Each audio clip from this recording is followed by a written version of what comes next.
Hello lettering friend, I'm Sarah from Ensign Insights, and this is my watercolor journal. I'm going to do a flip through because I thought it would be really fun to share with you all of these pieces that I've never shared with the world before. I got this journal. It's just a watercolor notebook that I found at Michael's, and I got it in 2020 right before I was going to have my baby, and I just wanted to have this place where I could sketch and be creative and do whatever I wanted. And turns out that actually was really helpful because with a baby I needed that creative outlet for myself, and this is what I did, especially during COVID. That's right when COVID was happening too. It was so important for me to have this outlet. And I like this notebook because it is watercolor paper. At the time, I was really excited to explore my watercolor lettering, and that's why I only did one side of the page, which really worked out. And then later on, I didn't do as many watercolor pieces. I was doing some brush pens and Crayola markers. Whatever I felt like doing, I glued in some paper. And you know what's really interesting? This was even before I ever started a hand lettering journal. My hand lettering journal didn't come until 2021, but this idea, it was already there. So I was already kind of doing it, and it's really cool to look back on now to see where I've come, because with my hand lettering journal, it's something that I am doing daily, and it's really important to me. And so this is kind of like where it started, but it wasn't even a thing yet. As you can see, I didn't write a date on any of these, which I'm kind of bummed about now, because that's one thing I love about my hand lettering journal, that it's like documenting my life in little lettering pieces. And that's another thing that's cool about this journal. It's just like really random things. This was meant to be something that I would never share on Instagram. I would never share on YouTube. And here I am sharing it with you. But at the time, that's exactly what I needed, to have something that didn't need to be shared with the world. I could just create freely, not worry about making any mistakes, because nobody was going to see this. This was just for me. And I think it's so important to have this kind of thing in our creative practice. So if you don't do something like this, I encourage you to start. I have a lot of videos about a hand lettering journal if that is interesting to you, and I do a monthly challenge in my email newsletter.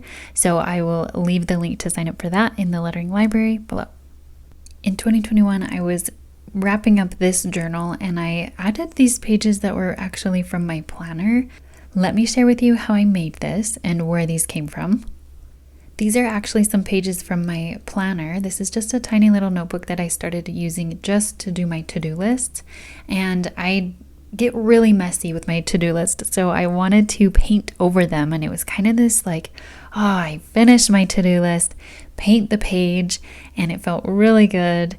And I had this idea to do some cool design with inhale, exhale, and I cut it out with my Cricut machine. And then this was the first time that I was trying this. So if you're really good with your Cricut, don't fault me too bad on this. I was just experimenting, and I didn't even know that you could use transfer paper to like transfer the little parts of the letters. So I put them on there myself. Crazy, I know. So I painted over these words, and I thought, wow, I'm so smart. I made my own stencil. This is so great. But you're gonna see it didn't actually turn out great when I lifted it up. So I was talking to my friend who actually makes wood signs with her cutting machine, and her signs are really beautiful. And so I was asking her, why did it bleed through? What is happening? How do I do this better? So she gave me the little trick, and actually I shared this trick in my video using Karen markers on canvas. So I'll link to that below if you're interested. And this one actually turned out fine. I finished it up and painted over it, and it looks really cool. But then I wanted to use this trick that I learned from my friend to see if it would work and if it would be better. And also, these pages are pretty thin in this planner. And so it's not like these were supposed to be final pieces or anything. It was just so fun to letter over my to-do list. So for the second one, I am transferring it with the transfer paper, and it was really hard to see because I used both of them clear. Since then, I have gotten blue transfer paper, so it's a little bit better. And then the trick is you paint with the color of the base layer on top of your stencil first, and then you let it dry. And then you paint, so that kind of like seals the edges. Then you paint with the color that you want, and it doesn't bleed through. And it actually works. It's like totally magic. So as you can see, this one was a much better success, and I don't use this planner as much anymore, but I love that these pages that I made can just live in this journal and be a good place for them.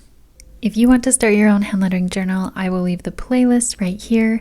Thank you so much for watching this video. I am so glad to have you here, and I'm so excited to share more hand lettering journal content and hand lettering in general in the future. I'll see you next time.